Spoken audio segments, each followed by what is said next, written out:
Hey, I'm for JestaThaRogue.com. It is 6:15 AM. I am very tired, but today is UK Games Expo, so I'm excited. Let's go. 1 hour later. Okay, well, I didn't need to leave so early because it is now 7:45 and I'm there. There was no traffic. It was too early in the morning, so we got here.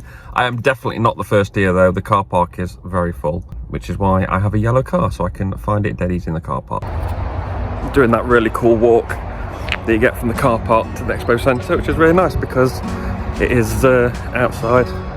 It's always nice to chill, especially when you've been in there all day. Sometimes I just walk back to my car and back just to get outside for a bit, get some fresh air. But it is bloody freezing.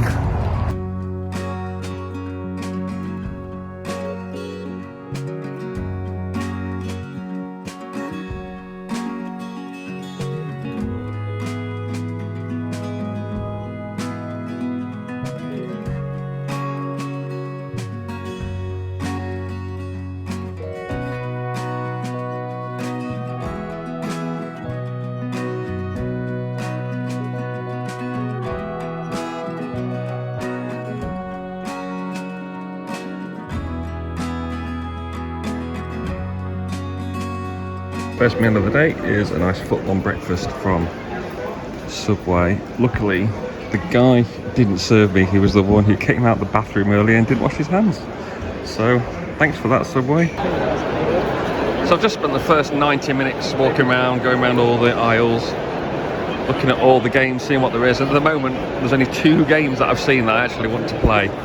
So, I'm relying on surprises this year. Hoping to land on some stuff that I've not heard of before, some indie stuff that's really cool. Otherwise it's going to be a long weekend.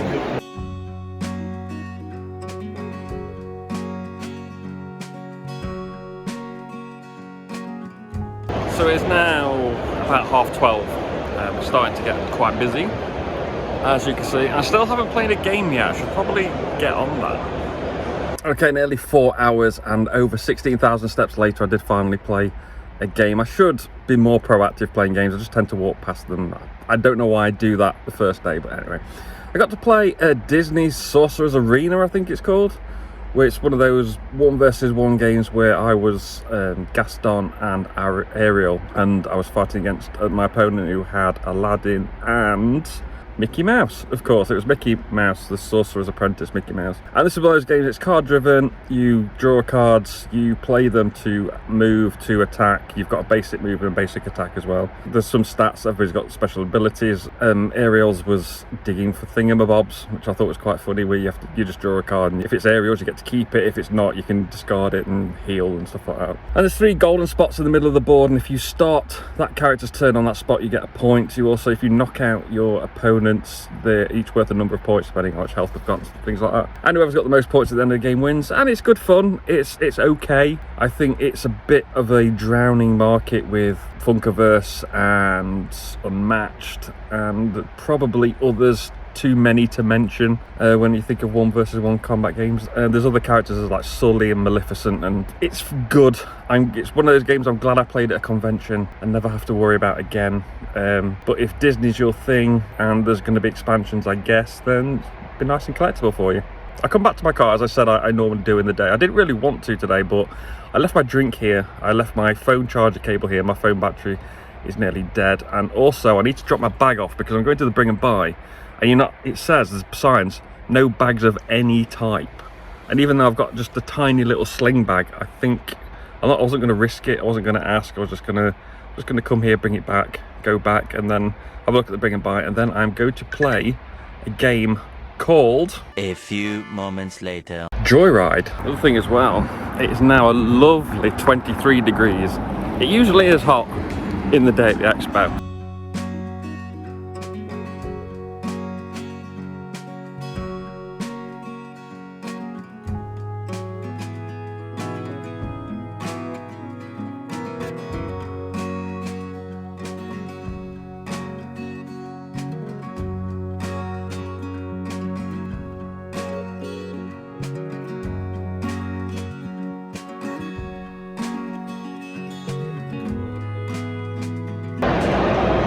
So I just queued 30 or so minutes to get into the bring and buy, and actually it wasn't too bad.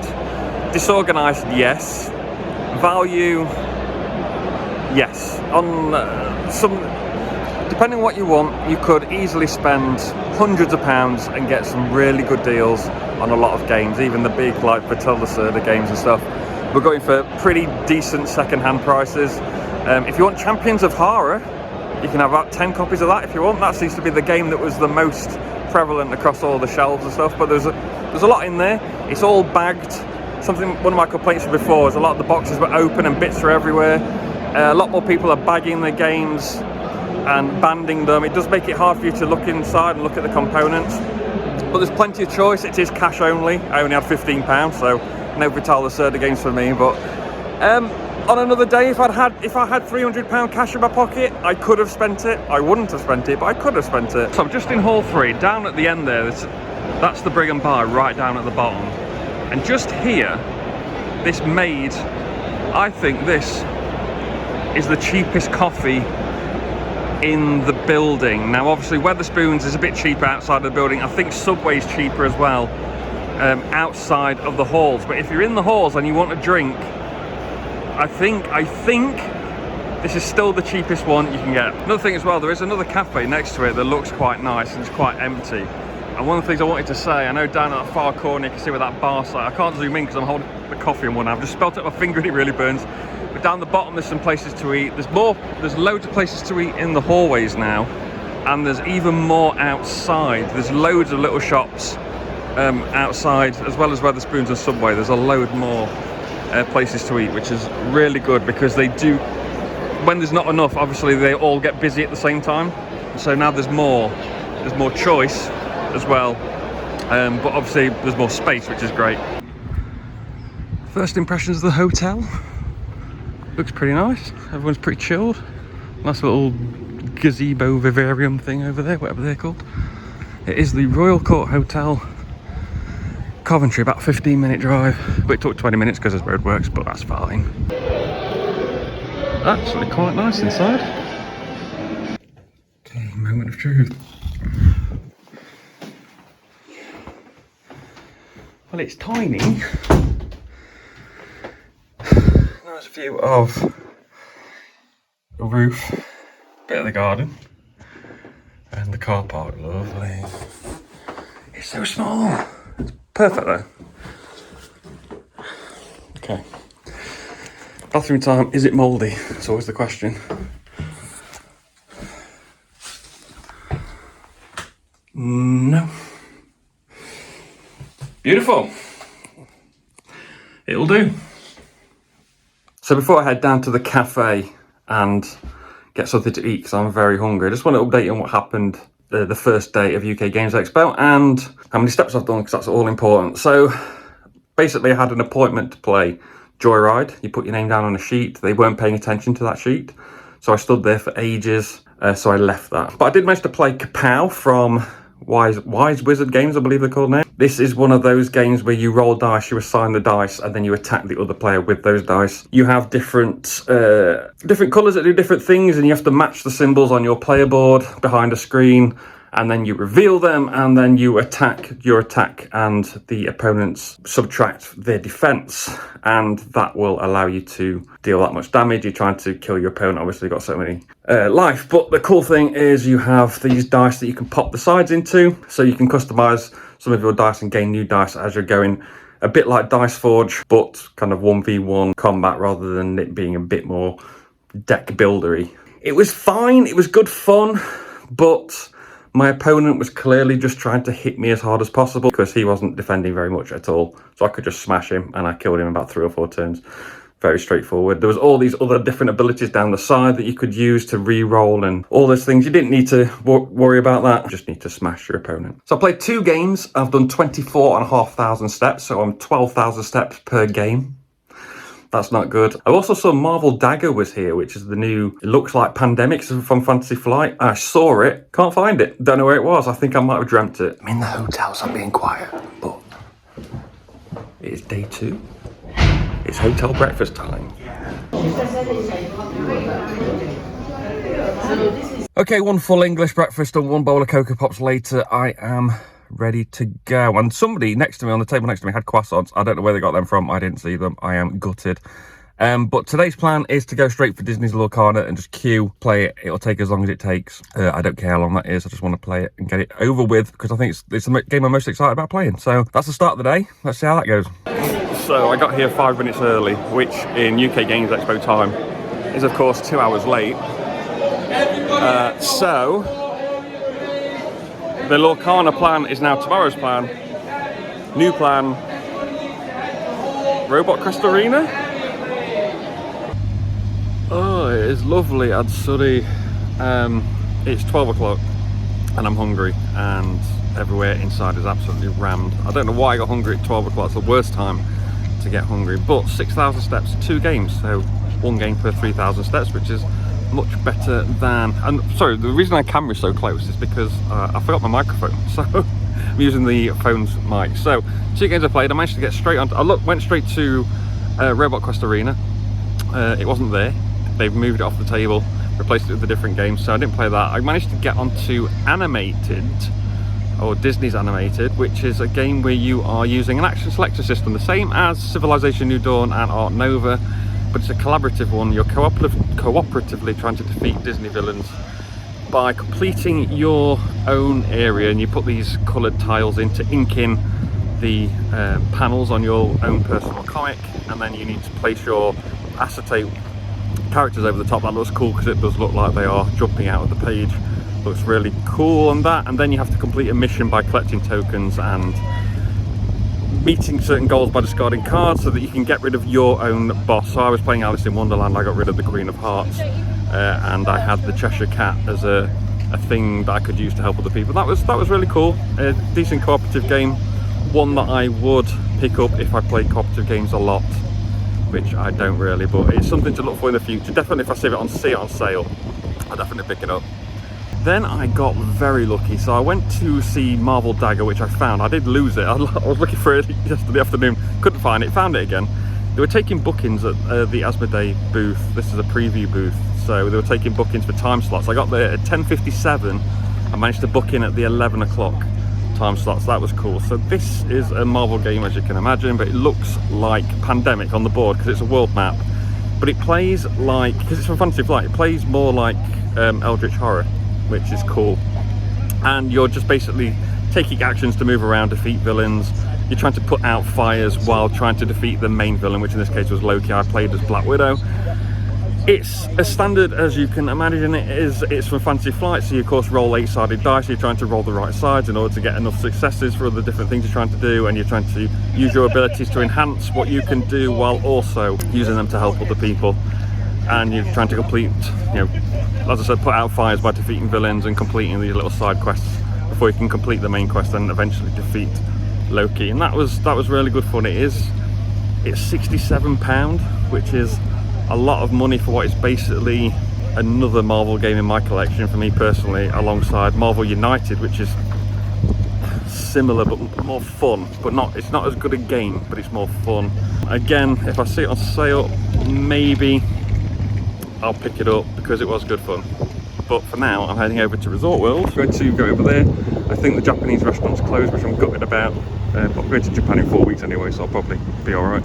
And then see what I can get for dinner. Not for the first time, the internet lied to me, so I can have Japanese, yay! That's my technique. I've been practicing, but not very good, not good enough to eat. I think I'm going to starve. So the queue for Lorcana this morning was like here, and it was coming all the way around here. And that's all we've got left today, so I'm just going to wait.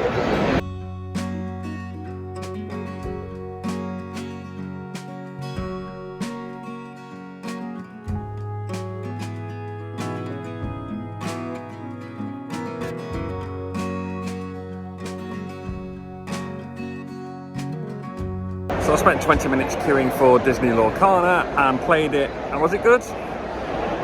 Well, if you played Magic, it is pretty much exactly the same. Instead of playing a land, you could play almost any card from your hand face down, basically removing it from the game to use as mana that you tap later on. You have, when you play a character into play, they are wet. not summoning sickness as it is in Magic. They are wet because you've just drawn them. It's the theme behind that. And apart from that, everything else is the same, but instead of dealing damage, you're scoring points, which is based on a certain thing on the cards. There's a lot of terminology in there, and I can't remember it other than wet, because I thought that was funny. And yeah, it's pretty much the same. I had a bit of a problem where the person teaching the game wouldn't let me block.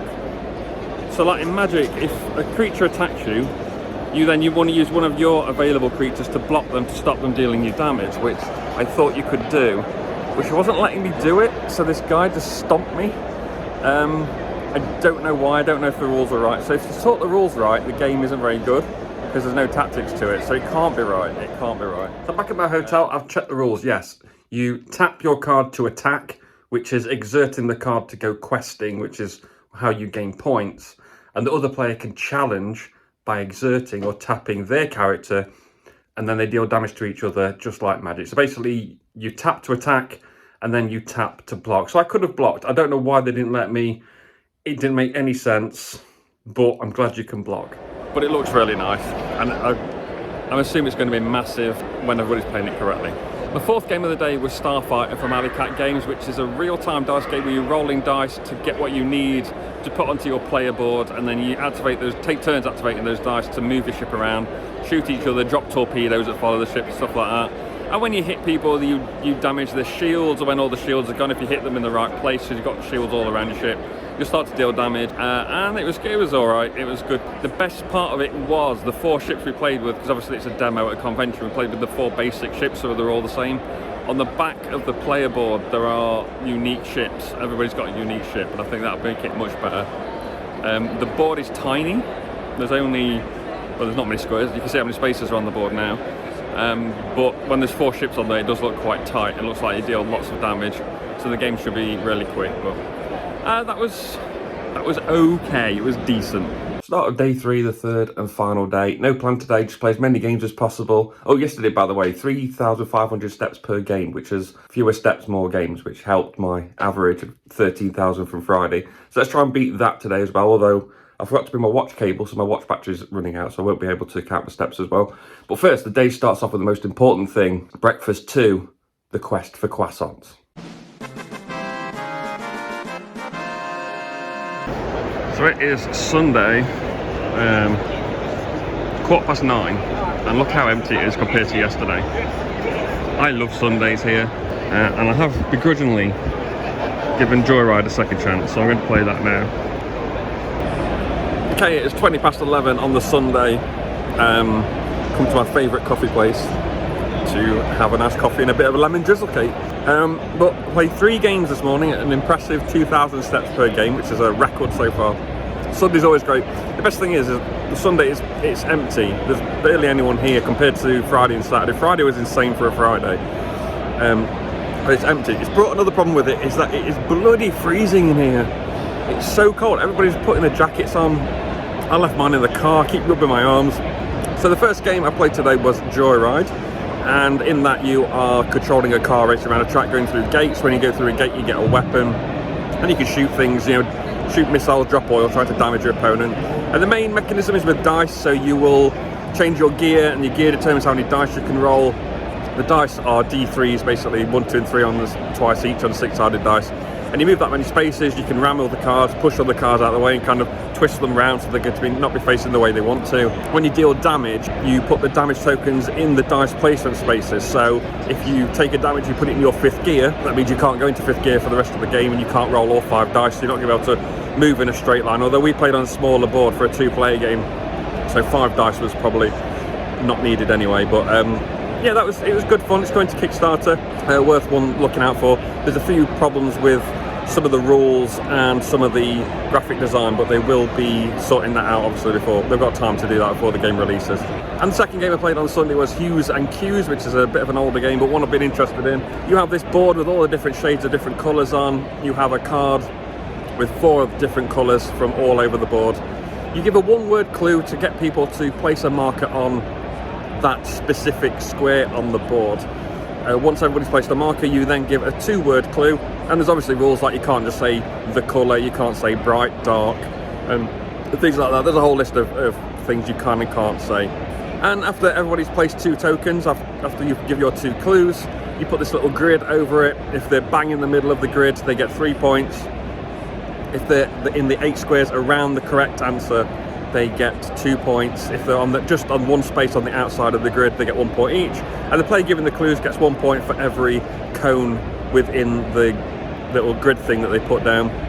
And you play a few rounds and most points wins. And that's really good fun. Everybody at the table really enjoyed it. Funnily enough, the 2-word clue was the hardest one to give. So I had a pink colour I said pig for my first clue, but because I said pig, you can't say pig again. So I wanted to say Peppa Pig for my second clue, but I couldn't. But yeah, that was really, really good fun.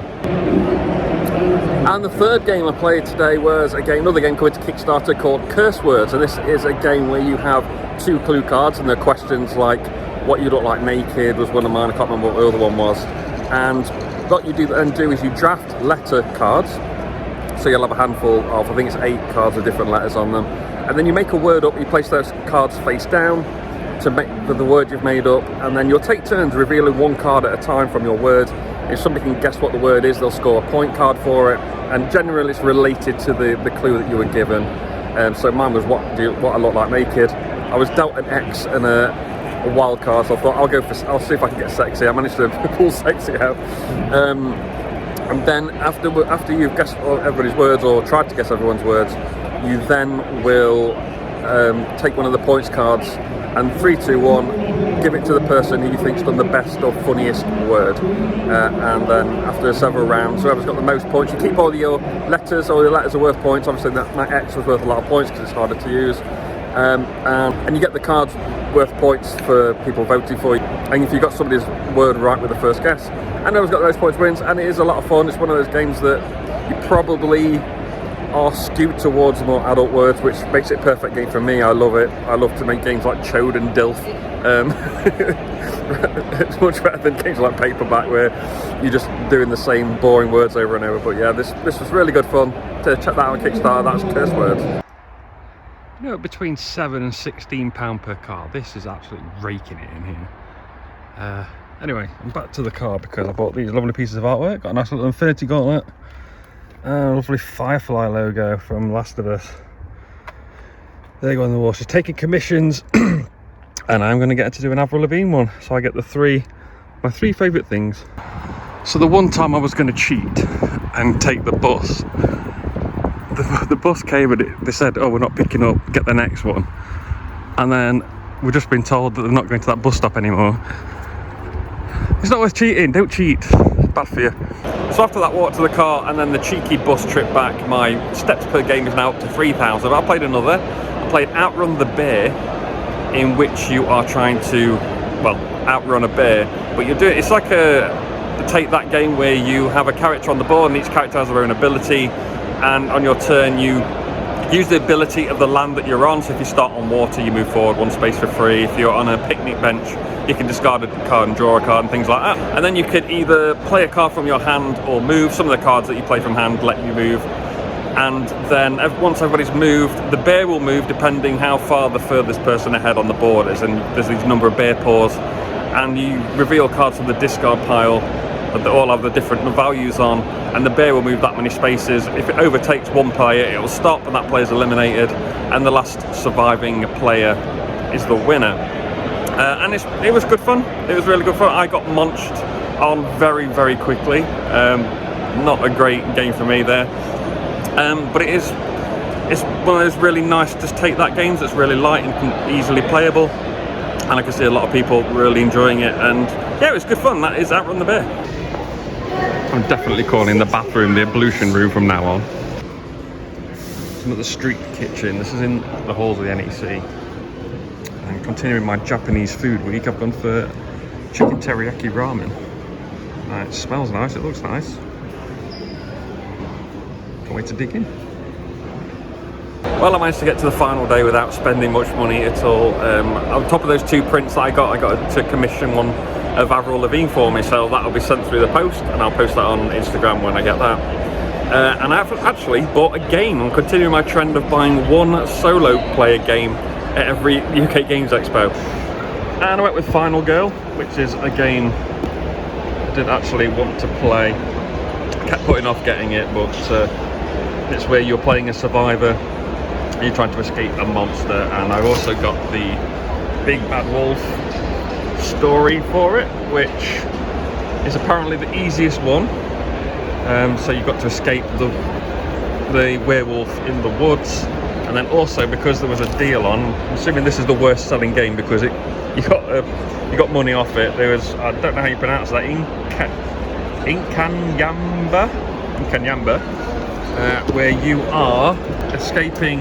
Sorry, the light's really bad. So escaping this Inkanyamba the Avenger in some groves. So that's all fun. Can't wait to play that. Look out for solo playthroughs of these coming on the channel. And then finally, the thing I picked up are these component trays, little component pots. Because they are poppered, they connect, so you can connect them any way you want. So we've got all the different combinations of those to put the components in. I've got one, did a set where we've got all different colours, so I've got 7 of those, and that'll hand all my components for every game I play ever.